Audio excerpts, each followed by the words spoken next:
meron daw bagong pasyalan dito malapit sa MOA. So ayun, ito na nga sa tapat ng seaside, Ferris wheel, tatawid kayo at yan yung building. Pumasok na nga kami sa loob at yung nakikita nyo na maraming pila, yun na yun, dun kayo pumila. I mean, pipila kayo sa kabilang lane, kukuha kayo ng ticket and then pumila kayo. Kasi schedule by schedule yan guys.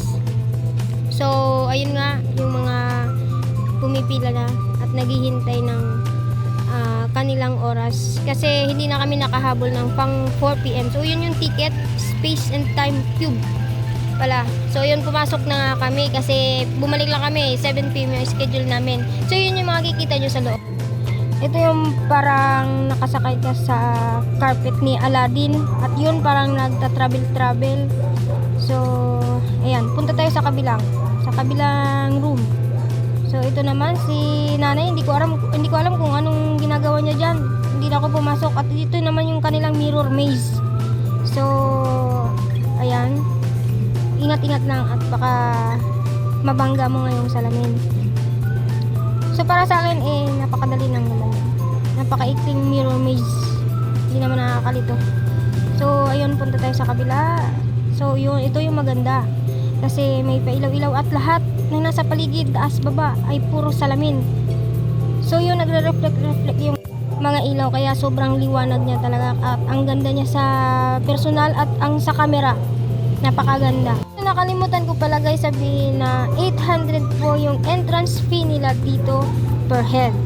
So ayan, yung feel na feel natin yan, di ba? Ang sasalamin tayo. Hindi na makangiti yan guys kasi pagod na kakalakad.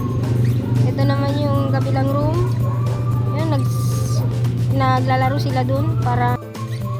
So ito yung guys yung pinakamagandang part na parang nasa loob ka ng tubig.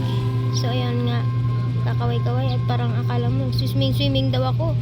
So yun, next naman, at ito naman yung kanilang para kang nasa train at yun, kung napagod ka na kakaikot, pwede ka naman dyan umupo at mag cellphone, picture.